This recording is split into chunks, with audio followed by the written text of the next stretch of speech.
मुश्किलों से कह दो उलझा ना करे हमसे। हमें हर हाल में जीने का हुनर आता है। हेलो गाइस, ये सारे नोट्स हैं जो अभी तो सिर्फ फ़िलहाल सिर्फ बायो के हैं और अभी बहुत सारे चैप्टर मेरे कवर नहीं हुए हैं। बट स्टिल मैं आपको सारे चैप्टर्स को दिखाऊंगी। है हिंदी की, ये रिवाइज कर चुकी हैं इसीलिए इसका हाल देख रहे हैं। तो ये पता है, इतनी अच्छी भारती भवन की बुक है ना।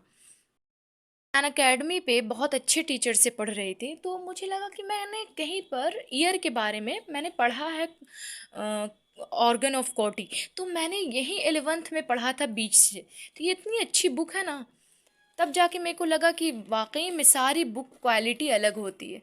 उसके बाद फिर ये है 11th की एनसीईआरटी, जो बहुत पुरानी हो चुकी है। बहुत बुरा हाल है ये इसका। और ये है मेरी क्लास 12th की भारती भवन की बुक। इससे भी बहुत सारा क्वेश्चंस मैंने बनाया है। ये भी बहुत अच्छी बुक है।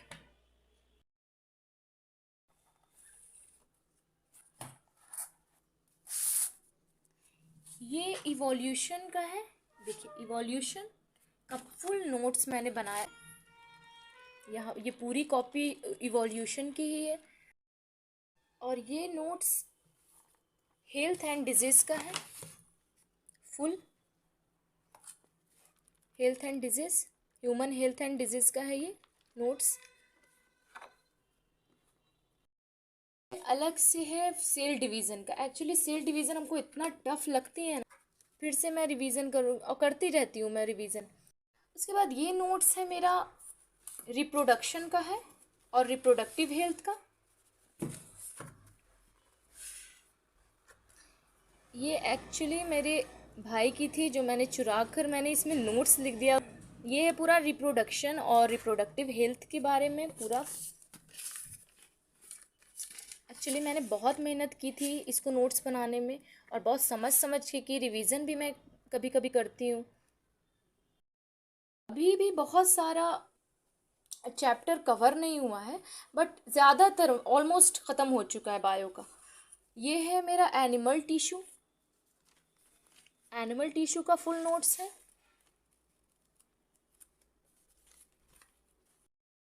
ये है ब्रीदिंग एंड गैस एक्सचेंजेस का क्लास 11th का जो चैप्टर है, ब्रीदिंग एंड गैस एक्सचेंजेस का ये फुल नोट्स है। ये नोट्स बना हुआ है। थोड़ा सा टफ लगता था अल्कोहल वाला पढ़ने में, एडिक्शन वाला, तो मैंने अलग से नोट्स बना दिया इसका। तो ये है मेरा एडोलेसेंस एंड एडिक्शन वाला नोट्स। इससे अलग से मैंने जब बनाया तो मुझे अच्छा लगता है पढ़ने में। नोट्स जो है, ये नोट्स मेरा इकोसिस्टम का है। इकोसिस्टम का ये नोट्स है। ये नोट्स मेरा ट्रांसपोर्ट इन प्लांट्स का है। Transport in plants. बट जब मैम ने कहा कि पहले आपको फोटोसिंथेसिस पढ़ना होगा, तो मैंने इसको बीच में ही स्टॉप कर दिया। और उसके बाद फिर मैं फोटोसिंथेसिस का नोट्स बनाने लगी, और मैंने प्लांट्स, ट्रांसपोर्ट इन प्लांट्स को थोड़ा दिन के लिए स्टॉप कर दिया। ह्यूमन बोन जो होता है ना, स्केलेटन, वही सब है। और वर्टिब्रेट्स, ये सब का स्ट्रक्चर्स के साथ, और कैसे जॉइंट होती है बोन टू बोन, ये है पूरा नोट्स। ये नोट्स मेरा principle of inheritance and variation वाला है। कंप्लीट नोट्स है उसका, उस चैप्टर का। 2-3 बार मैं पढ़ चुकी हूँ, बट स्टिल मेरे को बहुत बार रिवीजन करना है। आई नो दैट इतना आसानी से कोई भी एंट्रेंस नहीं निकलता है। ये मैंने लिखा है रूट्स एंड स्टेम्स के बारे में।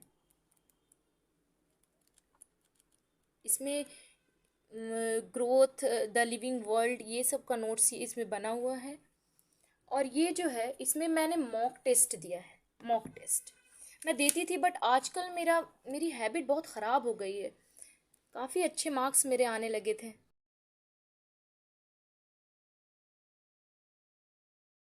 और ये एक्सक्रीशन एंड ऑस्मो रेगुलेशन का फुल नोट्स है, जिसमें किडनी वगैरह और ग्लोमेरुलस, ये सारा नोट्स इसी में बना हुआ। एक्सक्रीशन एंड ऑस्मो रेगुलेशन के बारे में फुल डिटेल्स में मैंने बनाया है नोट्स, सर से पढ़ के। नोट्स है मेरा, ये है न्यूरल कंट्रोल एंड कोऑर्डिनेशन का नोट्स, और बीच से फोटोसिंथेसिस का भी मैंने इसमें अटैच कर दिया है। एक सेकेंड, ये देखिए, ये जो दिख रहा है ये फोटोसिंथेसिस का मैम ने बताया है, मैम ने पढ़ाया है, मैंने नोट्स बना लिया है। और आगे जो है, आगे का ये सब जो नोट्स हैं ये है न्यूरल कंट्रोल एंड कोऑर्डिनेशन का, जो मैंने सचिन सर से पढ़ कर रखा है और नोट्स बनाया है।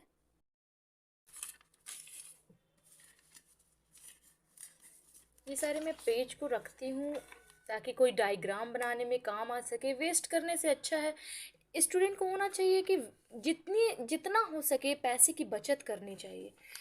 जैसे आज क्या हुआ कि मेरी चाची जो हैं उन्होंने बोला कि आज तुम तो बोली थी अपसेंट करने के लिए, तो मैंने बोला हाँ मैंने बोला था, बट मेरे को फिर याद आया कि 12 रुपये एक दिन का मतलब एक दिन का वेस्ट होता है, तो मैं 12 रुपये को क्यों ना पढ़ कर बचा लूँ। तो बहुत हंसी वो मेरे को इसीलिए तो मैं बहुत इस मामले में बहुत माइजर हूँ, बहुत कंजूस हूँ मैं।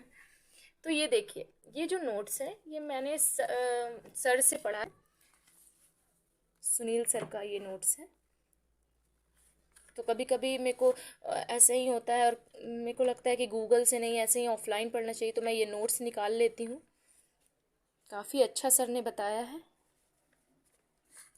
उसके बाद ये है जो कॉपी है, इसमें बहुत सारी नोट्स हैं, इसके अंदर बहुत सारे चैप्टर कवर किए हुए हैं, जैसे इम्यूनिटी और cell the unit of life and heart and digestion and absorption, ये सारा इसमें कवर किया हुआ है। Immunity, digestion, heart, liver, cell the unit of life, इसमें सब कवर किया। बायोटेक्नोलॉजी का भी चैप्टर इस कॉपी में मिलेगा। काफ़ी मैं मेहनत करती हूँ, बट कभी कभी मेरा बहुत डाउन चला जाता है, क्या करूँ, सेल्फ स्टडी में बहुत कभी कभी नुकसान भी होता है। जो नोट्स है इसमें pollinations and plant morphology, anatomy, ये सब इसमें नोट्स बना हुआ है। यहाँ पर जो आपको दिख रहा है ये इतनी अच्छी बुक है ना, आप यकीन नहीं करोगे, इतनी अच्छी, इतना इंग्लिश में इम्प्रूव करती है।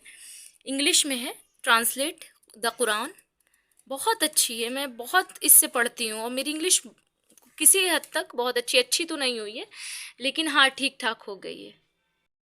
ये वाला जो है ये मेरे अब्बी ने दिया है, बोला है कि दुआ है इसको याद करती रहना हर दिन। इसमें मैंने 3 कॉपी लाकर रखी हुई है, जो अभी जो चैप्टर कवर नहीं हुए हैं उसको मैंने कवर करना है। मैंने 3 कॉपी रखी हुई है ला करके। वो मेरे को कहते हैं क्या ये टाइम वेस्ट कर रही हो, बट मुझे लगता है कि माइंड इधर उधर डाइवर्ट होने से बेहतर है कि किसी सही राह में जाए, है ना। इसलिए कभी कभी मेरे को लगता है इतना लोग डिमोटिवेट करके चल जाते हैं कि ये क्या टाइम वेस्ट कर रही हो, इसमें कोई तुम्हारा करियर नहीं है, सेल्फ होके नहीं कुछ हो पाएगा। ठीक है, मान ले सपोज नहीं हो पाएगा, किसी वे में तो चल जाएंगे ना। इतनी मेहनत मैं कर रही हूँ तो कम से कम एटलीस्ट मैं बच्चों को अच्छे से बता तो सकूँगी। For watching my video, bye bye.